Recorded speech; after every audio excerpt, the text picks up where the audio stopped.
بسم الله الرحمن الرحيم. السلام عليكم ورحمة الله وبركاته.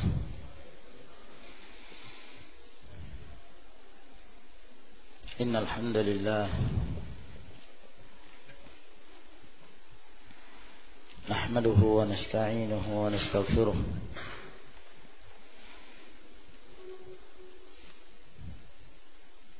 ونعوذ بالله من شرور أنفسنا ومن سيئات أعمالنا. من يهده الله فلا مضل له ومن يضلل فلا هادي له. وأشهد أن لا إله إلا الله وحده لا شريك له،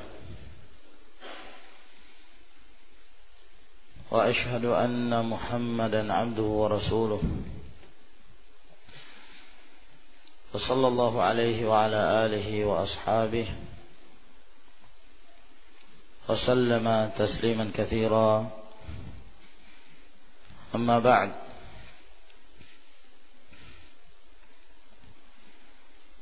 معاشر المسلمين رحمكم الله. Kita masih dalam pembahasan kitab At-Tibyan fi Adab Hamalatil Quran yang ditulis oleh Al-Imam Abu Zakaria An-Nawawi rahimahullahu ta'ala. Dan kita masih pada pasal yang keempat, masih menjelaskan tentang adab-adab yang hendaknya dimiliki oleh seorang pendidik yang mengajarkan ilmu Al-Quranul Karim ataukah ilmu-ilmu syariah. Demikian pula bagi yang belajar, agar mereka memperhatikan sifat-sifat yang mulia, adab-adab yang baik yang datang dari para ulama as-salafus salih radhiyallahu anhum.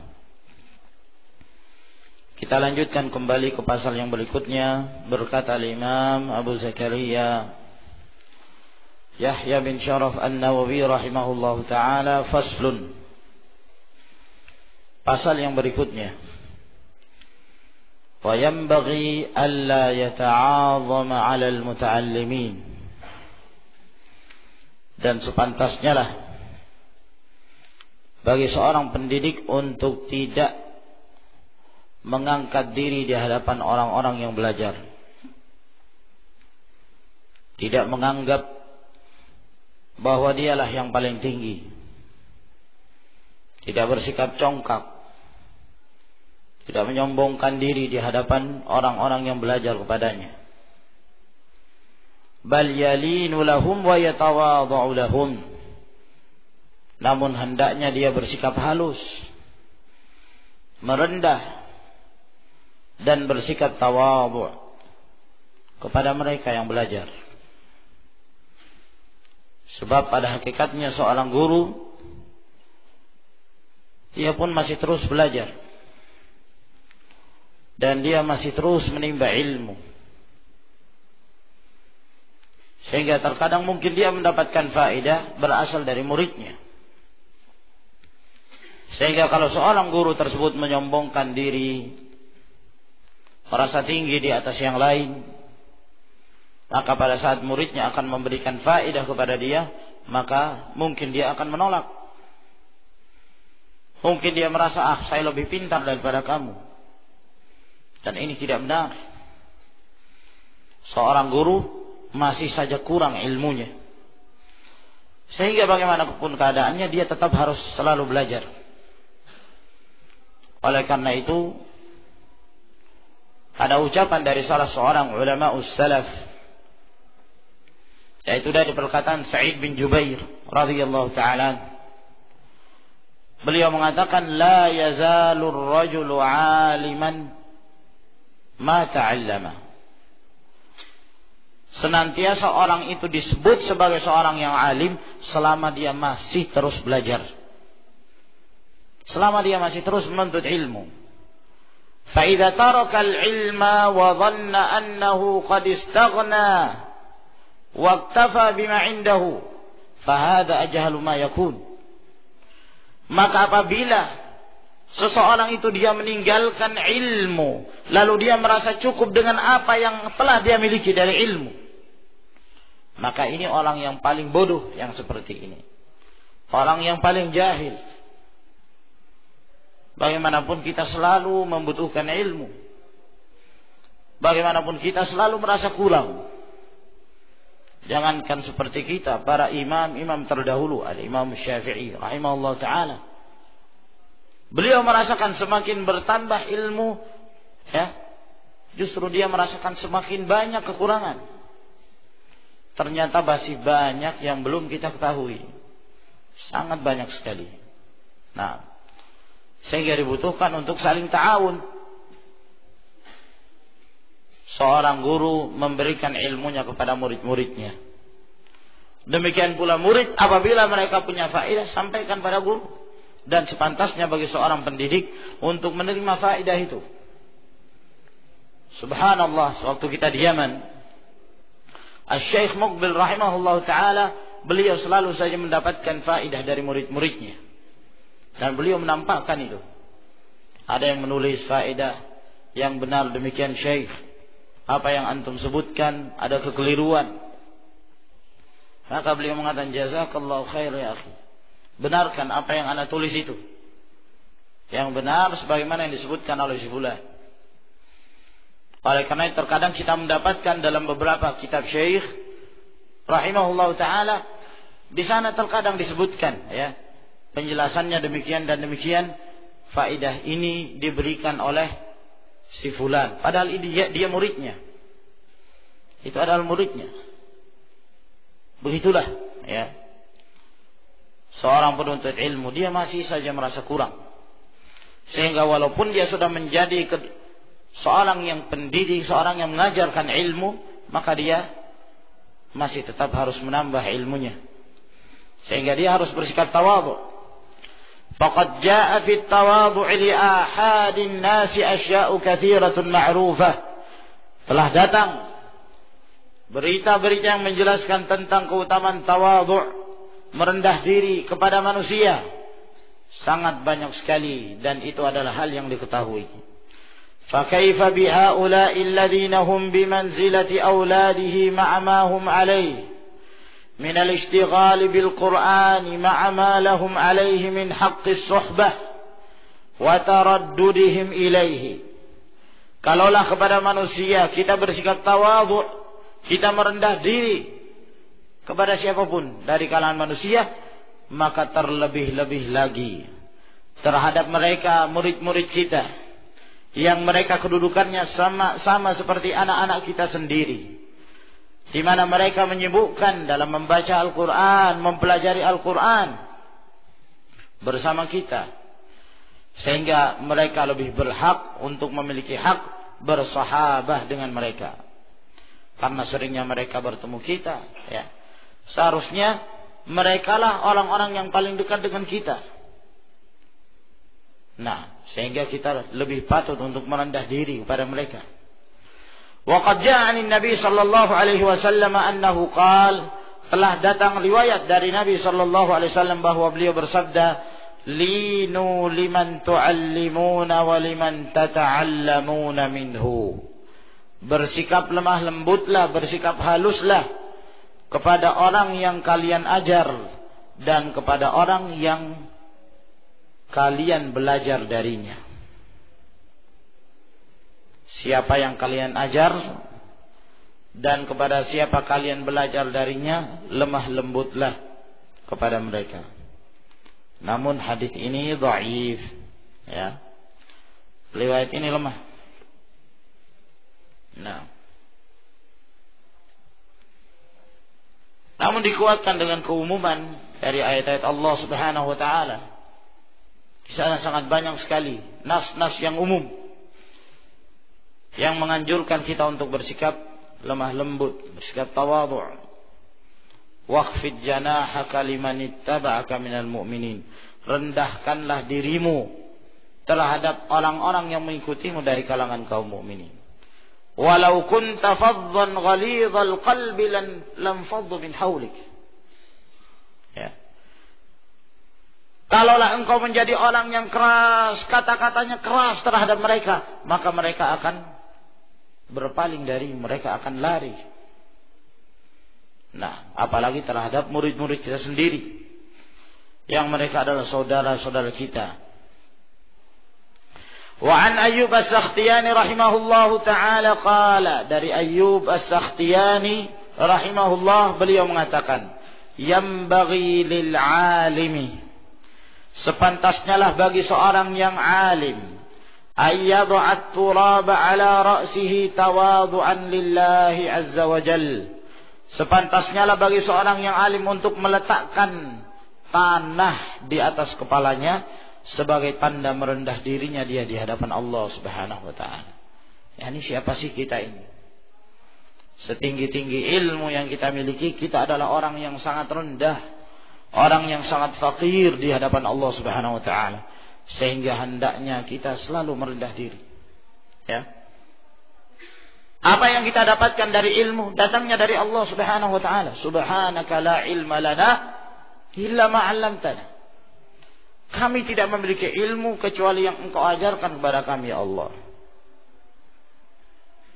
Jangan seperti ahlud dunia, ketika mereka diberikan sedikit kenikmatan oleh Allah Subhanahu wa taala lalu kemudian mereka lalai. Mereka menyangka bahwa apa yang mereka dapatkan dari rezeki itu adalah hasil usaha mereka sendiri. Disebabkan karena jerih payah, hasil keringat mereka sendiri, karena kepandaian mereka dalam mengelola harta, maka mereka pun menjadi kaya, tidak menyandarkannya kepada Allah Subhanahu wa taala. Ingat kisah Qarun. Tatkala Qarun mendapatkan harta yang berlimpah, dia mengatakan, qala innama utituhu ala ilmin indi. Sesungguhnya aku mendapatkan harta sebanyak ini itu karena ilmu yang saya miliki.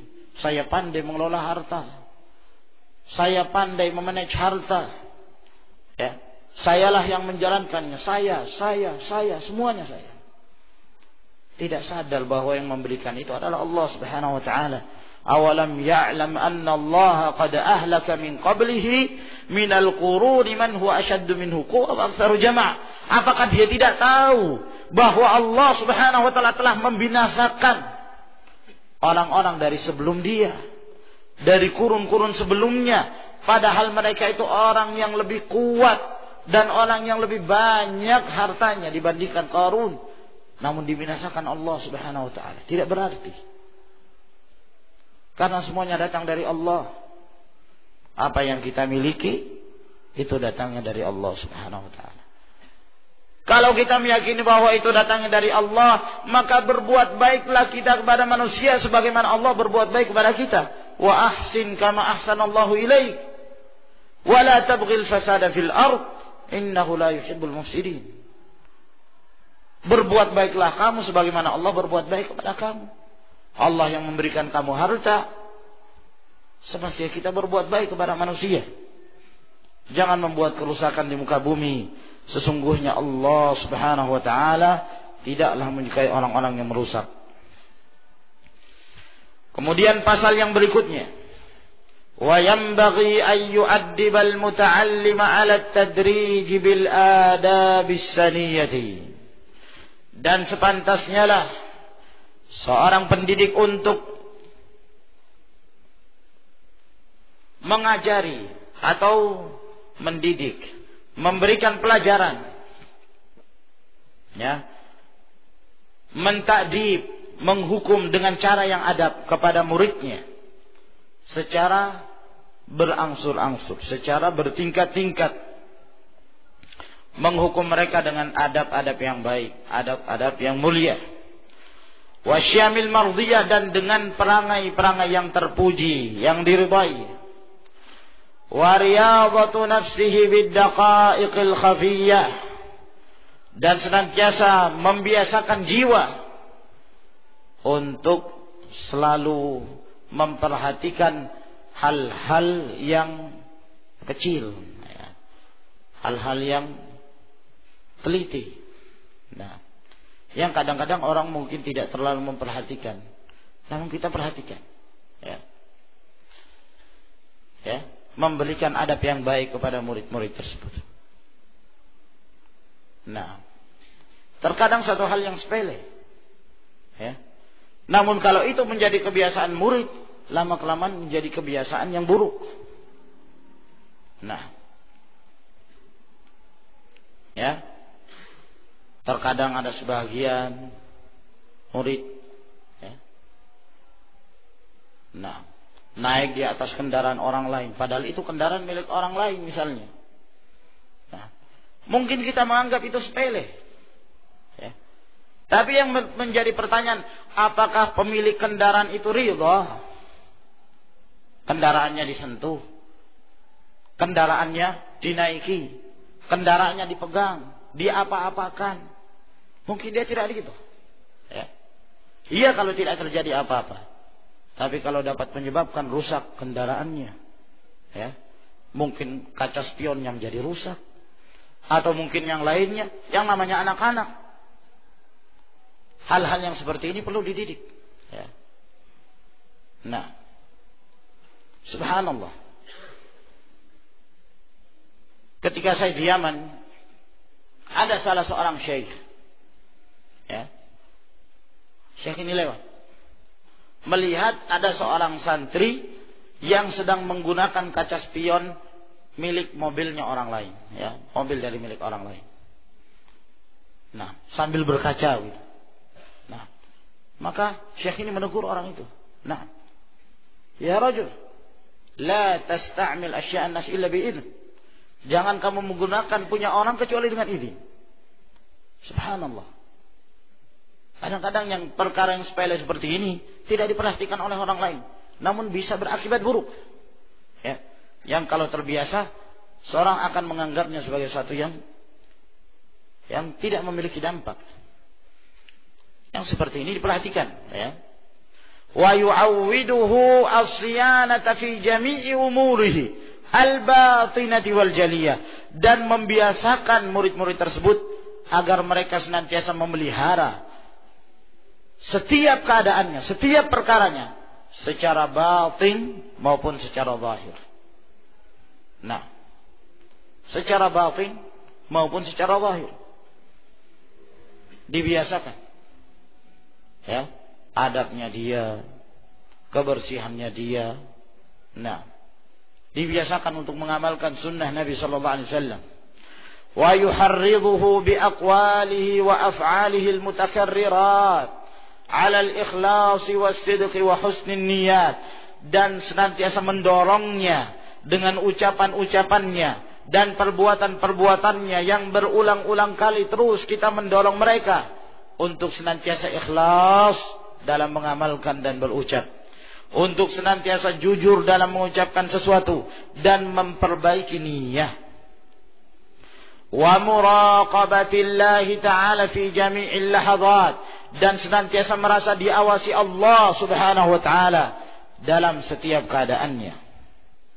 Wa yu'arrifuhu anna lidzalika tanfatihu alaihi anwa'ul ma'arif, dan hendaklah dia kabarkan kepada murid-muridnya bahwa dengan cara-cara yang seperti ini, itu akan dibukakan baginya berbagai cabang ilmu pengetahuan.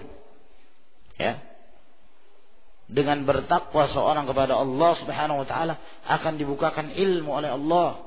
Wattaqullaha wa yu'allimukumullah. Bertakwalah kepada Allah, Allah akan mengajarkan kamu ilmu. Wa yansyarihu sadruh, agar kemudian dadanya menjadi lapang, dia berlapang dada.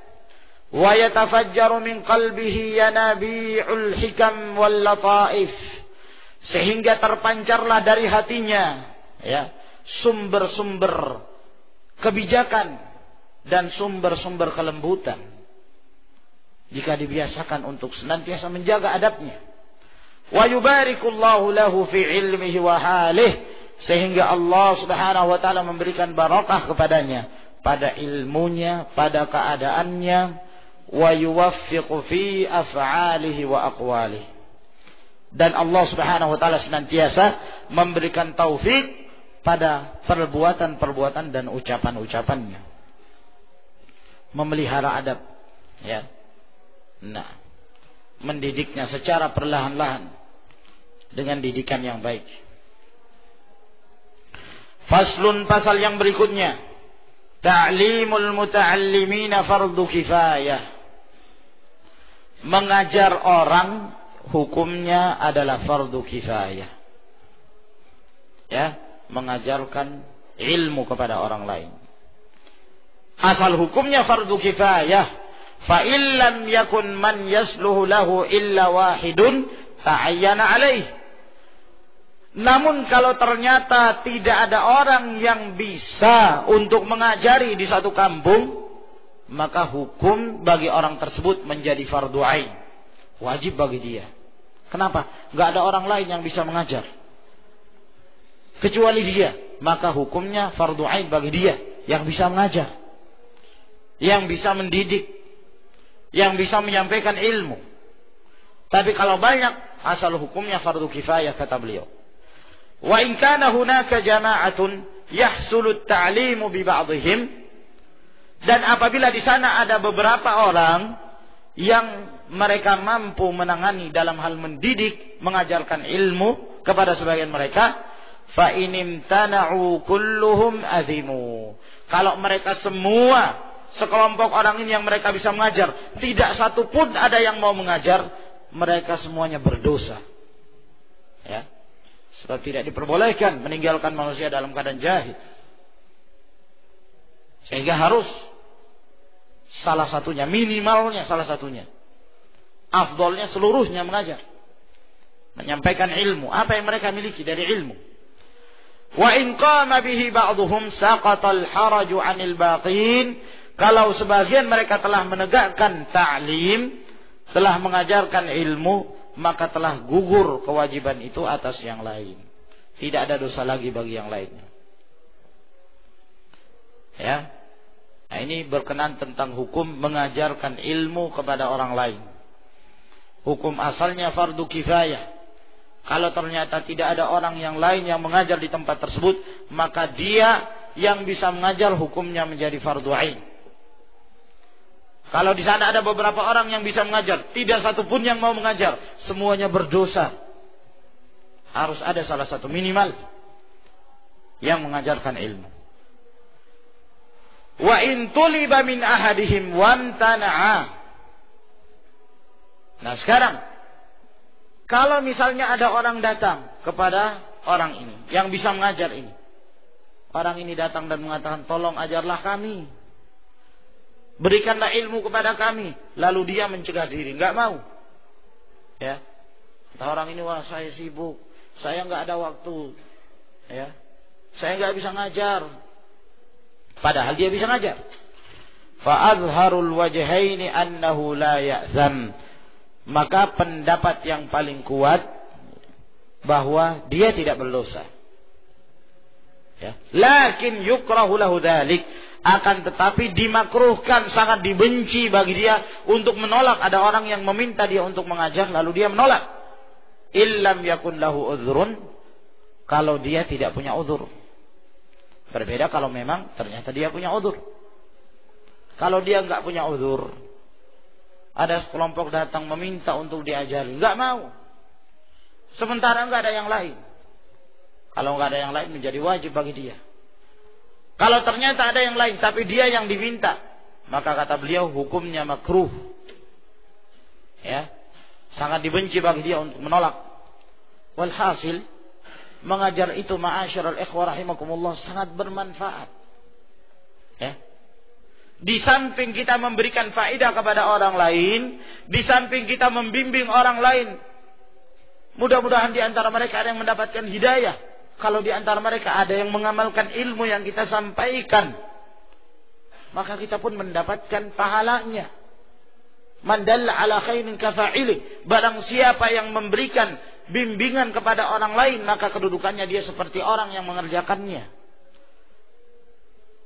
Man sanna sunnatan hasanatan falahu ajruha wa ajru man amila biha ila yaumil qiyamah. Barang siapa yang melaksanakan sunnah yang baik, maka dia mendapatkan pahala dan pahala orang yang mengamalkannya, dan itu sampai hari kiamat. Walaupun dia meninggal, dia tetap terus mendapatkan pahalanya.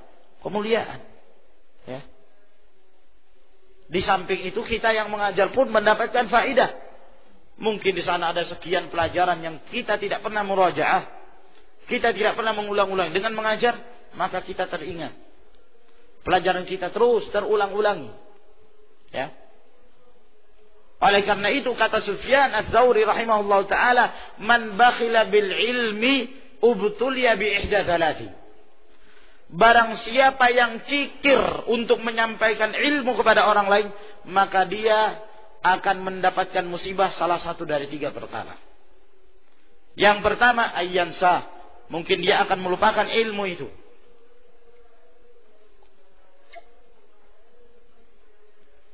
Karena dia tidak pernah menyampaikan. Kikir dalam menyampaikan ilmu.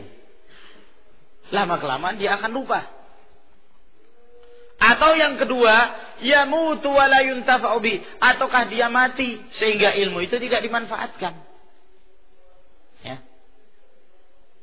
Ilmu akan tidak dimanfaatkan. Atau yang ketiga, au tadhhabu kutubu, atau kitab-kitabnya akan hilang. Karena enggak pernah dibuka, disimpan aja. Akhirnya dimakan rayap. Hilang. Ataukah tintanya menjadi rusak karena enggak pernah dibuka. Kerugian. Ya, musibah. Tapi coba kalau dia tidak bakhil, dia sampaikan ilmu yang dia miliki. Bermanfaat bagi dia, bermanfaat bagi orang lain. Pahala bagi dia, pahala bagi orang lain. Subhanallah. Sehingga tidak ada suatu hal yang merugikan bagi orang yang mengajar. Sama sekali tidak merugikan mereka. Dia membimbing orang lain, dia mengajarkan pada orang lain apa yang dia miliki dari ilmu. Bermanfaat dari berbagai sisi. Nah, apalagi di saat tidak ada orang yang bisa mengajar kecuali dia. Jadi wajib, kata beliau rahimahullah. Faslun, pasal yang berikutnya. Yustahabbu lil muallimi an yakuna harisan ala ta'limihim. Dianjurkan bagi yang mengajar untuk bersemangat dalam mengajar mereka, murid-muridnya. Mu'thiran dzalika ala masalihi nafsihi ad-dunyawiyyati allati laysat bidaruriyah. Dan lebih mengutamakan mengajar orang lain, lebih mengutamakan hal tersebut daripada mementingkan kemaslahatan pribadinya, mementingkan kemaslahatan dunianya, yang kemaslahatan itu bukan suatu hal yang harus untuk dia kerjakan. Berbeda kalau dia tidak punya ma'isyah, ya, sehingga dia harus bekerja. Beda. Suatu keharusan bagi dia untuk memenuhi kebutuhannya dan keluarganya. Tapi kalau dia sudah punya kecukupan, atau dia punya ma'isyah yang mungkin sudah ditangani orang lain, maka hendaknya dia semangat untuk lebih mengutamakan dalam hal mendidik orang lain, mengajarkan kepada orang lain ilmu. Wa an yufrigha qalbahu fi hali julusihi liiqra'ihim, dan hendaklah dia mengosongkan hatinya pada saat dia duduk untuk mengajarkan kepada mereka.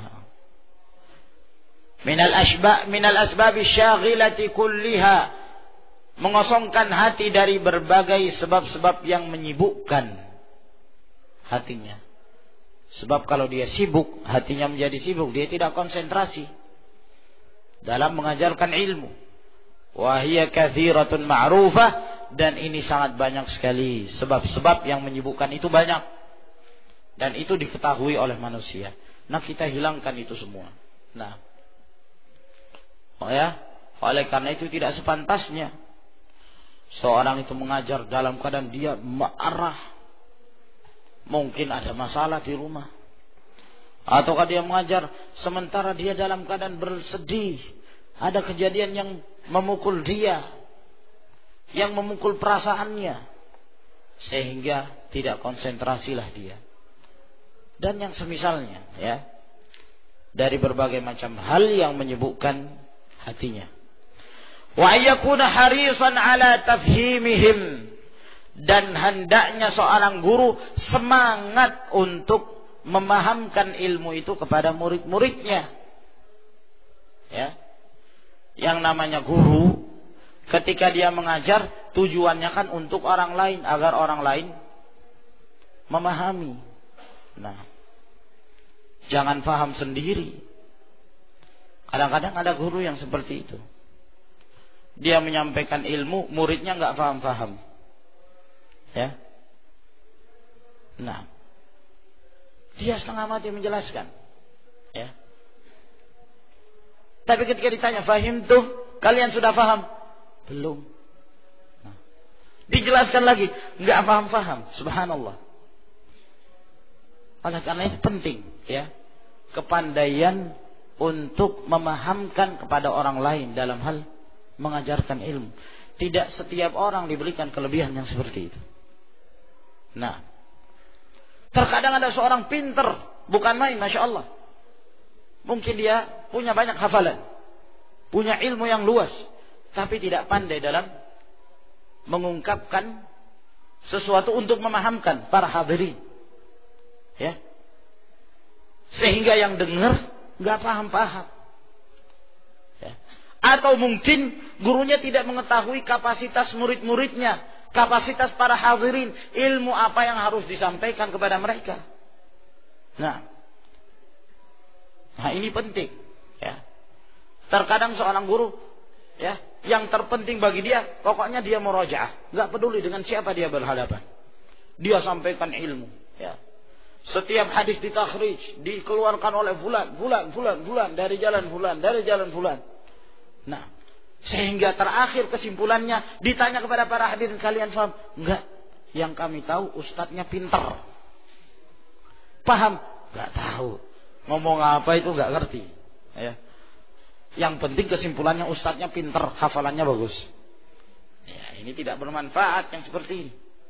Nah, oleh karena itu Syekh Muhammad bin Shalih Al-Utsaimin rahimahullah, subhanallah, ya, sampai para ulama sendiri mengakui beliau, kepandaian beliau dalam menyampaikan ilmu. Ya. Terkadang satu ungkapan, kalimat-kalimat yang sulit, ya, beliau jelaskan sehingga betul-betul gamblang di hadapan para murid-muridnya. Mereka faham betul. Ini kelebihan, ya. Ma'asyiral ikhwah rahimakumullah. Nah, ini penting. Semangat untuk memahamkan ilmu itu kepada mereka.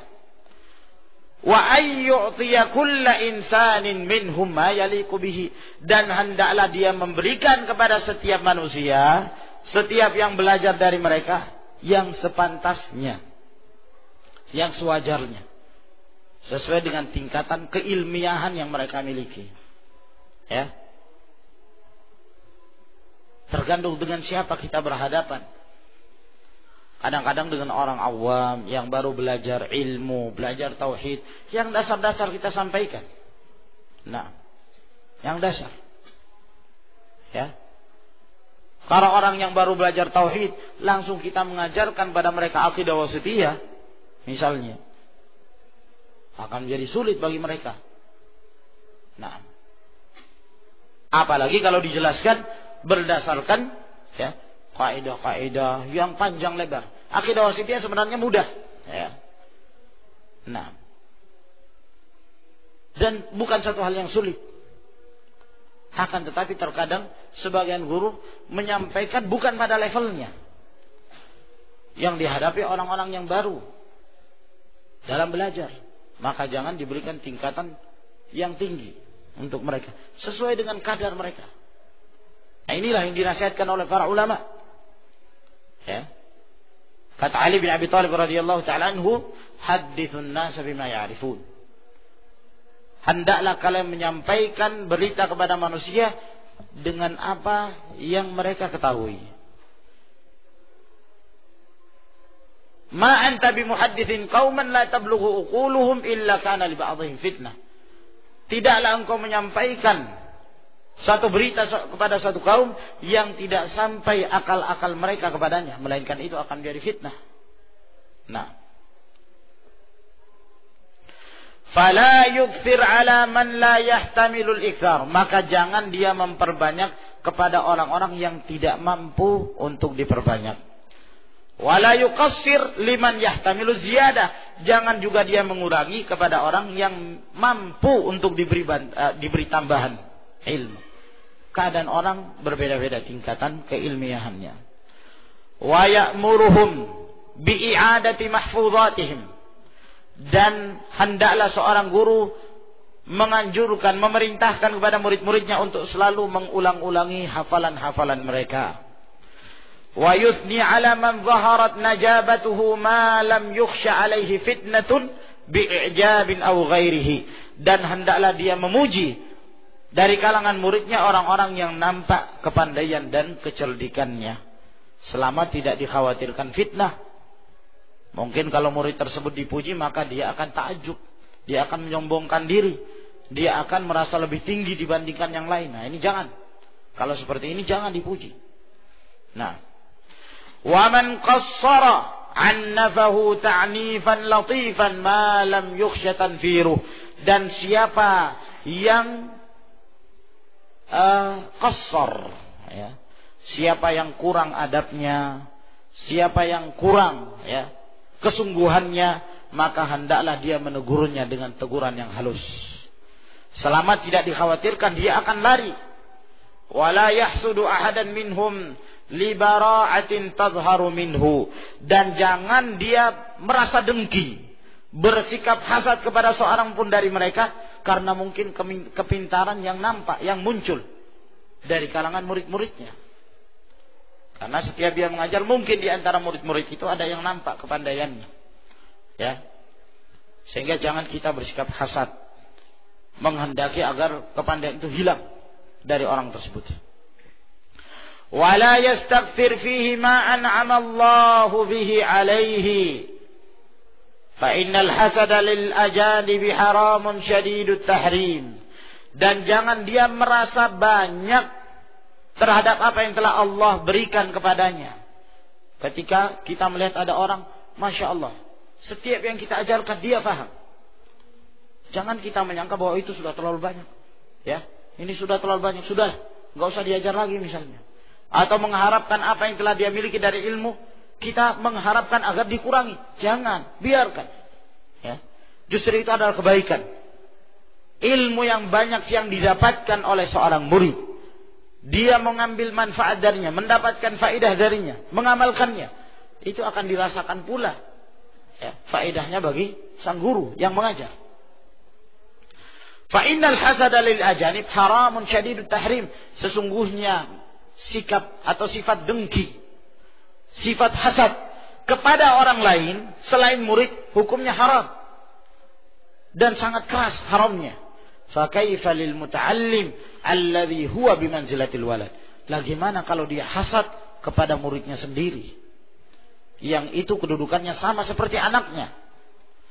Wa yu'awwidu min fadilatihi ila wa ya'udu min fadilatihi ila muallimihi fil akhirah ats-tsawabul jazil, ya, sementara akan kembali keutamaan tersebut jika muridnya mendapatkan faedah yang banyak, keutamaan itu akan kembali kepada yang mengajar. Di akhirat nanti dia akan mendapatkan pahala yang banyak. Wa fid dunya ats-tsana'ul jamil, dan di dunia dia akan mendapatkan pujian yang indah. Ya, ada muridnya yang Masya Allah bisa memanfaatkan ilmu. Akhirnya dia tumbuh, berkembang menjadi seorang alim. Yang pernah mengajar orang itu akan mendapatkan kemuliaan. Di dunia dia akan dipuji. Ya. Nah, siapa itu si fulan? Oh, si fulan ini yang pernah diajar oleh si fulan yang sudah meninggal. Disebut gurunya. Nah, seperti Syekh Al-Albani rahimahullah ta'ala. Ya, tentunya guru-gurunya akan merasa bangga. Guru-gurunya pun akan diikut-ikutkan, akan diberikan pujian. Ya. Mereka yang mendidik Syekh Al-Albani rahimahullah menjadi seorang yang menyebarkan sunnah Nabi SAW. Guru-gurunya Syekh bin Baz, guru-gurunya Syekh Muhammad bin Shalih Al-Utsaimin. Nah, mereka pun akan ikut terangkat. Nah, dengan kemuliaan yang dimiliki oleh murid-muridnya. Wallahul muwaffiq. Faslun, pasal yang berikutnya. Wa yuqaddim fi ta'limihim idza izdahamu al-awwal fal-awwal. Dan hendaklah dia mendahulukan di saat mengajar mereka apabila banyak orang yang hendak belajar, maka hendaklah diurutkan antri orang per orang. Ya. Nah, ini yang beliau maksud model dan cara mengajar satu persatu privat. Dan cara yang sepertinya, kawan, itu masih ada di sebagian tempat di negeri Arab. Sebagaimana kabar yang sampai ke anak di daerah Shinqit di Mauritania. Ya, di daerah Maroko sana, Maghrib. Ada daerah namanya Mauritania. Nah, di sana ada kabilah Shinqit. Ya. Banyak dari sana lahir para ulama. Sampai sekarang di sana masih ada pondok, ya. Tempatnya jauh. Letaknya di padang pasir, jauh dari kota. Ya. Sehingga orang yang ingin belajar di sana betul-betul harus bersabar. Makannya sehari 2 kali. Pagi dan malam. Ya. Pagi dan malam. Belajarnya di malam hari. Belajar di malam hari, enggak ada siang hari. Nah, siang hari murajaah, murid-murid. Belajarnya di malam hari. Dan tidak pakai lampu. Enggak ada lampu. Ya. Nyamuknya wallahu alam, tidak diberitakan. Ya. Yang jelas berdasarkan pengalaman nyamuk padang pasir, masya Allah, kecil, ya. Karena saking kecilnya selimut itu bisa ditembus. Nah, saking kecilnya selimut bisa ditembus. Nah, ya, belajarnya malam hari. Dan belajar terserah antum mau baca kitab apa. Orang satu persatu antri. Nah, yang antri ini masing-masing bawa senter. Ya. Jadi syekhnya tinggal mendengar. Nah, ya, ada yang perlu dijelaskan, dia jelaskan. Demikian. Ini apa maknanya syekh, baru jelaskan. Ini. Nah, kalau kita pun tidak bertanya, dia baca terus, lanjut terus bacanya. Nah, ya, subhanallah. Satu orang gitu, syekh, ana mau membaca kitab ini, fadhal baca. Nah, itu tiap hari sampai selesai pembacaan kitab itu. Ada yang perlu dijelaskan, ya. Ada yang salah, dibenarkan bacaannya. Nah, subhanallah. Masih ada yang seperti itu. Ya, jadi beberapa orang dari kalangan muridnya semuanya satu persatu, antri mereka. Satu orang baca, ya. Ada yang baca 5 menit aja, 5 menit baca. Gantian lagi. 5 menit lagi. Terus seperti itu. Subhanallah. Nah, mungkin ini yang dimaksud oleh beliau, yaitu kalau padat orang yang hendak belajar satu persatu. Fa in radiyal awwala bi taqdimi ghairihi qaddamahu. Kalau ternyata yang pertama yang lebih dahulu rela untuk mendahulukan yang lain, ya tidak mengapa, dia dahulukan yang lain. Wa yanbaghi ay yuzhira lahumul bishra wa talaqatal wajhi, dan sepantasnya lah untuk dia menampakkan kepada murid-muridnya sikap senyum, ya, dan berseri-seri wajahnya. Wa yatafaqqadu ahwalahum, dan bertanya tentang keadaan mereka. Mana si fulan, kok enggak muncul? Kemana si fulan? Ada apa? Sakit atau gimana? Perlu ditanya mereka. Nah, agar mereka pun merasa diperhatikan. Nah, ya, jangan hanya sekedar datang taklim, ngajar, sudah selesai. Ya. Seakan-akan tidak ada hubungan kecuali bertemu di tempat taklim saja. Tidak ada hubungan di luar. Penting untuk kita tanya, mana si fulan? Kok lama enggak kelihatan? Jangan-jangan sakit. Kunjungi. Ziarah. Itu keutamaan. Wa yas'alu amman ghaba minhum, dan bertanya tentang orang-orang yang tidak hadir dari mereka. Nah, faslun, pasal yang berikutnya. Qala al-ulama radhiyallahu anhum, berkata para ulama radhiyallahu ta'ala anhum, wala yamtani'u min ta'limi ahadin likaunihi ghaira sahihin niyyah. Janganlah seseorang itu mencegah diri untuk mengajari seseorang karena kita menyangka bahwa niat orang itu belajar gak baik. Jangan. Ya. Kalau ada orang datang, mungkin ada qarinah yang menyebabkan kita curiga. Wah, jangan-jangan si fulan datang ada keinginan tertentu. Ya. Jangan-jangan si fulan intel, mau menyelidiki. Ya. Gak baik niatnya, gak usah, jangan diajar dia. Nah, jangan, kata para ulama, ajar dia. Nah, boleh jadi niat tersebut pada saat dia datang buruk, gak baik niatnya, tapi karena yang dia pelajari baik, ilmu, mendekatkan diri kepada Allah Subhanahu wa taala, boleh jadi Allah Subhanahu wa taala akan membolakkan hatinya. Ya. Bukankah Allah Azza wa Jalla huwal muqallibul qulub, Allah yang membolak-balikkan hati. Kan ya? Jika Allah menghendaki si fulan mendapatkan hidayah, maka dia mendapatkan hidayah. Faqad qala Sufyan wa ghairuh, telah berkata Sufyan dan selainnya, talabuhum lil ilmi niyyah. Pada saat mereka menuntut ilmu, itulah niat yang baik. Ya. Kadang-kadang ada orang yang datang awal menuntut ilmu, ya hanya pengen lihat-lihat saja.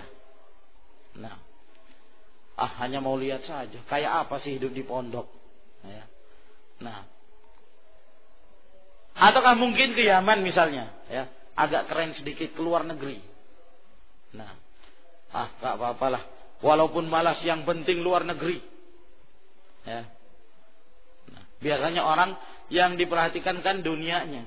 Nah, kalau melihat anaknya itu dulu di pondok pesantren lokalan, itu kurang sreg.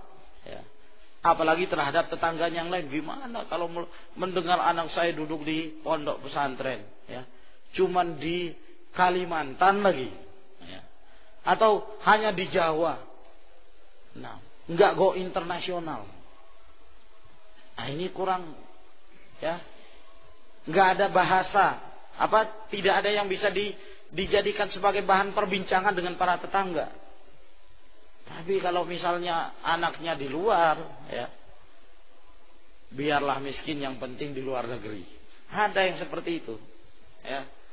Nah, sehingga ada pembahasan ketika bertemu dengan tetangga, anak saya di luar negeri. Wah, luar negerinya yang dinampakkan, walaupun di sana nggak belajar. Lah, jangan seperti itu. Nah, tapi kalau keinginan mereka memang pengen mau datang ke pondok, itu sudah baik. Ya. Boleh jadi keinginan yang pertama berat, atau ada tendensi yang lain, atau ada maksud yang lain. Dari maksud-maksud dunia, boleh jadi niat itu berubah dengan sendirinya ketika dia datang ke pondok. Ketika dia belajar menuntut ilmu. Makanya kata para ulama, talabuhum lil ilmi niyyah. Pada saat mereka menuntut ilmu, itulah niat yang baik. Wa qalu, dan mereka mengatakan, talabnal ilma li ghairillah fa aba ay yakuna illa lillah. Kami awalnya menuntut ilmu untuk selain Allah, ternyata ilmu itu tidak menghendaki kecuali dia akan merubah niat yang buruk itu menjadi niat karena Allah Subhanahu wa taala. Maknanya kanat aqibatuhu ansara lillahi ta'ala. Akibat yang baik bagi seorang menuntut ilmu itu adalah hanya untuk Allah Subhanahu wa taala, kebaikan. Oleh karena itu datang ke majelis ilmu tidak ada kesengsaraannya. Ya, tidak ada ruginya. Walaupun hanya sekedar duduk mendengar saja. Ya. Walaupun hanya sekedar duduk mendengar, duduk saja sudah merupakan keutamaan. Oleh karena itu Nabi SAW mengatakan tentang mereka-mereka yang duduk di sekitar halaqah, di sekitar majelis ilmu, dzakal qaumu la yashqa bihim jalisuhum. Itu adalah kaum yang tidak sengsara orang-orang yang duduk bersama mereka. diliputi rahmat Allah, para malaikat datang di sekitar mereka. Ya. Mereka dipuji-puji Allah Subhanahu wa taala. Tidak ada ruginya walaupun hanya sekedar duduk. Faslun, pasal yang berikutnya. Wa yasunu yadayhi fi halil iqra'i 'anil abath.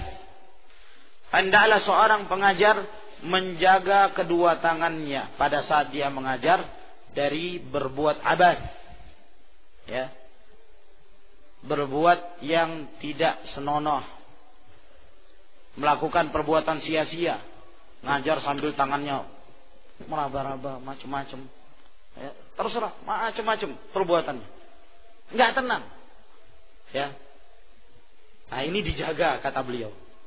Wa ainaihi an tafriqi nazarihima min ghairi hajah, dan hendaklah seorang pengajar menjaga kedua matanya dari memecahkan pandangannya ke berbagai arah dengan tanpa hajah. Ya. Dipandangi semua satu persatu, ya. Walhasil matanya terus berkeliaran tanpa ada hajah. Nah, orang satu persatu dipelototin. Nah, ini nggak ngerti adab cara menyampaikan ilmu. Ya. Ada kalanya kita berhadapan melihat orang, ada kalanya, ya, kita berdialog dengan orang. Nah, melihat wajahnya ada, tapi bukan hal yang baik kalau terus menerus mereka itu dilihat, kan begitu. Nah, ada lagi sebagian orang yang juga ingin menghindari itu, akhirnya melihatnya ke atas terus. Ada yang ngajar gitu melihat ke atas terus, ya. Nah, ini yang diajar siapa? Nah, wa yaq'udu ala taharatin mustaqbilal qiblah, dan hendaklah dia duduk dalam keadaan suci, tidak dalam keadaan najis. Ya, ini tentunya adab yang baik, ya. Bukan berarti tidak boleh. Adab yang baik dalam keadaan suci dan menghadap kiblat. Hadis-hadis yang berkenaan tentang menghadap kiblat pada saat bermajelis dhaif, ya. Tidak satupun yang sahih, wallahu a'lam. Asyraful majalis mastuqbila bihil qiblah. Semulia-mulia majelis yang menghadap kiblat. Hadis dhaif dari Ibnu Abbas. Dan di sana ada riwayat yang lain. Nah, walhasil adab yang baik. Oleh karena itu Al-Imam Malik rahimahullah taala, kebiasaan beliau apabila beliau mengajar, maka beliau mandi. Setelah mandi beliau berpakaian yang rapi, pakaian yang menurut beliau pakaian yang indah. Lalu kemudian beliau memakai parfum, ya. Karena beliau merasa bahwa beliau akan berhadapan dengan Rasulullah SAW. Yang beliau sampaikan adalah hadis-hadis Nabi SAW. Wa yajlisu biwaqarin, dan hendaknya dia duduk dalam keadaan tenang. Wa takunu thiyabuhu bayda'a nadhifatan, dan hendaklah pakaiannya itu putih bersih. Itu tentunya lebih afdal. Wa idza wasala ila mawdhi'i julusihi shalla rak'ataini qabla al-julus. Apabila dia telah tiba di tempat yang dia akan duduk, maka dianjurkan dia salat 2 rakaat sebelum duduk. Ya. Mungkin maksudnya adalah salat sesudah wudu misalnya. Ya, atau salat sunnah. Yang jelas, ya, untuk dikatakan bahwa setiap membentuk majelis, ya, dianjurkan ada salat tertentu, ini tidak ada. Nah, tapi kalau hanya sudah dia ingin mengerjakan salat 2 rakaat, ya, bukan karena dianjurkannya sebelum membentuk majelis, maka yang demikian tidak mengapa. Ya, atau salat yang ada sebabnya, setelah wudu dia salat 2 rakaat. Atau mungkin dia masuk ke dalam masjid, maka dia salat tahiyatul masjid. Sawa'un kana al-mawdhi'u masjidan aw ghairah. Apakah tempat yang akan dia masuk itu masjid atau selainnya? Fa in kana masjidan fa huwa akad. Kalau yang dia masuki tempat itu adalah masjid, maka itu lebih dianjurkan lagi. Fa innahu yukrahul julus fihi qabla an yusalli. Sesungguhnya dimakruhkan bagi dia untuk duduk sebelum dia sholat. Nah, ini membutuhkan dalil, ya, membutuhkan dalil bahwa hal itu dimakruhkan. Ya, sebelum dia duduk untuk ngajar, maka dia harus sholat dulu. Nah, ini membutuhkan dalil. Wallahu a'lam. Wa yajlisu mutarabbi'an in syaa aw ghaira mutarabbi'. Dan boleh bagi dia duduk bersila apabila dia ingin atau yang selainnya. Walhasil duduk sewajarnya. Nah, apakah dia duduk bersila atau yang semisalnya atau yang lainnya, kata beliau. Yang jelas dia duduk dalam keadaan tenang di mana para hadirin bisa melihatnya. Rawa Abu Bakr ibnu Abi Daud As-Sajastani bi isnadihi an Abdullah bin Mas'ud radhiyallahu anhu. Telah diriwayatkan oleh Abu Bakr bin Abi Daud dengan sanadnya dari Abdullah bin Mas'ud radhiyallahu taala anhu, kana yuqri'un nasa fil masjid jathiyan ala rukbatayhi. Adalah Abdullah bin Mas'ud, beliau mengajarkan kepada manusia di masjid, membacakan kepada mereka Al-Quran dalam keadaan duduk di atas kedua lututnya. Ya, duduk apa itu namanya? Ya, kedua lutut. Duduk di atas kedua lututnya. Lututnya diduduki atau betisnya diduduki, semacam duduk iftirash. Nah, faslun, pasal yang berikutnya, wa min adabihil mutaakkidah wa ma yu'tana bihi. Di antara adab yang ditekankan dan diperhatikan, alla yudhillal ilma. Hendaklah seorang yang mengajar itu tidak merendahkan dan menghinakan ilmu. Fayadhabu ila makanin yunsabu ila man yata'allamu minhu liyata'allama minhu fi. Di mana dia pergi ke sebuah tempat yang khusus, di tempat orang yang belajar darinya, agar kemudian dia belajar dari guru tersebut. Jadi guru ini yang diundang datang ke sebuah tempat, lalu kemudian ya, sang guru ini pun mengajarkan ilmunya. Jangan dia merendahkan ilmu tersebut. Semestinya ilmu itu yang didatangi, murid yang datang, bukan guru yang mendatangi murid. Ya. Wa in kana al-muta'allimu khalifatan faman duna. Walaupun yang mau belajar itu khalifah, walaupun dia pemimpin atau lebih rendah kedudukannya. Bal yasunul ilma an dzalik, hendaklah dia menjaga ilmu dari itu semua. Kama sanahu anhu salaf radhiyallahu anhum, sebagaimana para ulama salaf mereka telah menjaga ilmu dari di bawahnya ke pintu-pintu penguasa. Wa hikayatuhum fi hadza katsiratun masyhurah. Hikayat tentang mereka dalam hal ini sangat banyak sekali. Di antaranya tentang ceritanya Al-Imam Malik rahimahullah ta'ala. Pada saat Khalifah Al-Mahdi, ya, dia punya dua orang anak. Yang satu bernama Harun, yang satunya bernama Musa. Nah, pada saat dia datang ke Madinah, maka Al-Mahdi ya menganjurkan kepada anaknya, kamu mendengarkan hadis dari Al-Imam Malik. Maka diutuslah seorang untuk mendatangi Al-Imam Malik rahimahullah ta'ala, ya, agar datang ke tempatnya khalifah dan mengajari dua anaknya. Kata Al-Imam Malik rahimahullah, al-ilmu yu'ta wa la ya'ti. Ilmu itu didatangi. Ilmu itu tidak datang kepada orang yang mau belajar, tapi ilmu yang didatangi. Al-ilmu yu'ta ahlu. Ilmu itu didatangi. Akhirnya utusan ini melapor kepada Khalifah Al-Mahdi. Nah, Imam Malik gak boleh datang. Beliau mengatakan ilmu itu yang harus datangi, bukan ilmu yang datang. Kata Khalifah, sadaqal Imam Malik. Telah benar Imam Malik. Kamu berangkat ke sana. Anaknya akhirnya berangkat. Ya.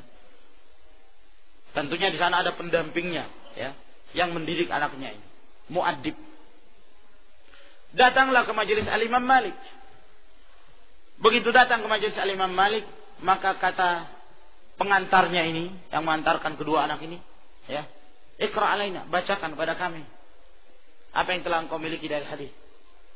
Kata Imam Malik, kebiasaan Ahlul Madinah, ya, yang mengajar itu yang dibacakan, murid-murid yang membacakan kepada guru, bukan guru yang membaca. Ya. Guru mendengarkan, lalu kemudian kalau murid itu ada kesalahan barulah dijelaskan oleh sang guru. Begitu caranya. Nah,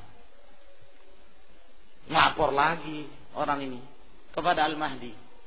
Nah, didengarkan oleh Mahdi. Iya, kalau begitu kalian yang baca. Ya memang harus begitu. Ya, adab ya kepada gurunya. Lalu Imam Malik pun menjelaskan bahwa ini adalah kebiasaan Ahlul Madinah semenjak zaman dahulu. Beliau menyebutkan Sa'id bin Musayyab, Al-Qasim bin Abdurrahman, Abu Salamah bin Abdurrahman bin Auf, ya, dan yang lainnya dari kalangan para ulama, mereka semuanya dibacakan dan mereka tidak membaca. Akhirnya tunduk anak khalifah. Berbeda keadaannya dengan Al-Imam Al-Bukhari rahimahullah. Setelah beliau berkeliling, ya, menjadi muhaddits, mengambil riwayat dari berbagai negara, beliau pun pulang ke kampungnya, ke Bukhara, ya, sampai ke kampungnya. Nah, dan didengarkan berita kedatangannya dan kepulangannya oleh gubernurnya Bukhara pada saat itu. Ya, akhirnya gubernur Bukhara ini pengen ngaji kepada Imam Bukhari. Dia mengetahui bahwa Imam Bukhari punya kitab At-Tarikhul Kabir. Ya. Maka gubernur ini mengirimkan utusan pada Imam Bukhari agar Imam Bukhari datang ke istananya untuk mengajarkan kepada dia privat, diajarkan kepadanya kitab At-Tarikhul Kabir. Kata Imam Bukhari, "Inni la udhillul ilm wa la ahmiluhu ila abwabis salatin." Sesungguhnya aku tidak akan merendahkan ilmu dan saya tidak akan membawa ilmu ini ke pintu-pintunya penguasa. Nah, apabila dia ingin, dia datang ke masjidku. Ya, dia datang di mana saya mengajar. Sama seperti yang lain. Tak peduli dia gubernur, belajar sama seperti yang lain. Kalau dia ingin saya tidak mengajar karena dia tidak senang, hentikan saya, larang. Ya, sehingga saya tidak mengajar lagi. Akhirnya sang gubernur marah kepada Imam Bukhari, diusir dari kampungnya. Maka dia pindah ke kampung yang lain sampai beliau meninggal. Nah, namun sabarnya Imam Bukhari rahimahullah ta'ala. Begitulah para ulama salaf, ya. Apalagi untuk dibawa ilmu ini ke pintu para penguasa, mereka orang yang paling jauhkan diri. Apabila mereka mengetahui ada seorang alim mendekati pintu penguasa, wah, itu sudah dicela oleh para ulama. Nah, ya, menunjukkan sikap waraknya mereka. Khawatir yang demikian ini akan memudaratkan mereka. Nah, faslun, pasal yang berikutnya, wa yanbaghi an yakuna majlisuhu wasi'an liyatamakkana julasa'uhu fi, dan hendaknya majlisnya luas, lapang, agar memungkinkan bagi orang-orang yang duduk, orang-orang yang ingin duduk untuk duduk di majelis tersebut. Fa fil hadithi anin Nabi sallallahu alaihi wasallam, dalam hadis dari Nabi sallallahu alaihi wasallam bersabda, khairul majalisi awsa'uha, sebaik-baik majelis itu yang paling lapang. Yang paling lapang, paling luas. Rawahu Abu Daud fi sunanih, diriwayatkan oleh Abu Daud dalam sunannya. Hadis ini sahih. Disahihkan oleh Al-Albani berdasarkan jalan-jalannya. Fi awaili kitabil adab, disebutkan oleh beliau dalam awal-awal kitabul adab, bi isnadin sahihin, dengan sanad yang sahih, min riwayati Abi Sa'id Al-Khudri radhiyallahu an, dari riwayatnya Abu Sa'id Al-Khudri radhiyallahu taala anhu. Dengan demikian kita telah menyelesaikan pasal-pasal yang menyangkut tentang adab bagi orang-orang yang mengajarkan Al-Quran ataukah ilmu-ilmu yang syar'i. Wallahu a'lam bishawab. Ila huna akhiru da'wana alhamdulillahi rabbil alamin. Wassalamu alaikum warahmatullahi wabarakatuh.